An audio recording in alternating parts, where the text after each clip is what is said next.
Perussuomalaiset ja kristillisdemokraatit yhdistävät voimansa kesän eurovaaleissa. Tänään julkistetun vaaliliiton tavoitteena on 2 euroedustajaa. Tällä haavaa kummallakaan puolueella ei ole paikkoja Euroopan parlamentissa. Perussuomalaisten Timo Soini marssitti tänään estradille paitsi omat euroehdokkaansa myös kristillisdemokraattien puoluejohdon.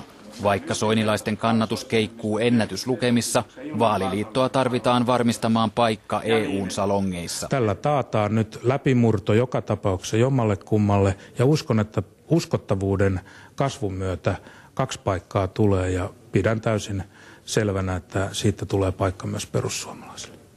Mielipidemittausten perusteella liittolaisten yhteinen kannatus olisi 12% luokkaa. Sillä kiilattaisiin jo vasemmistoliiton ja vihreiden ohi.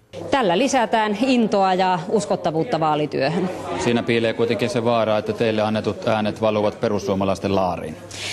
Mä uskon, että tässä nyt käy niin, että kumpikin puolue saa sen oman europarlamentaarikon.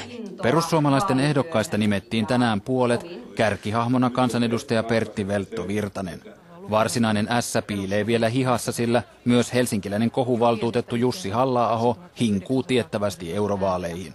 Ulkomaalaisvastaisen Halla-ahon ehdokkuus tuskin riemastuttaisi kristillisdemokraatteja, mutta antaisi perussuomalaisten johdolle mahdollisuuden passittaa kiusallinen rotutohtori turvallisen välimatkan päähän.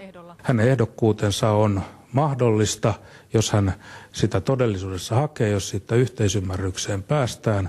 Mutta tänään päätettiin näistä ehdokkaista ja sitten katsotaan, mikä on tilanne. 5.3. tähän kysymykseen tulee vastaus. Onko Halla-ahon ehdokkuudella myös kristillisten siunaus? Ei tässä pyydetä muilta puolueilta mitään siunauksia. Perussuomalaiset asettaa ehdokkaansa itse.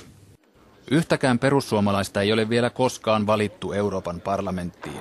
Myöskään kristillisdemokraateilla ei ole tällä haavaa omaa edustajaa.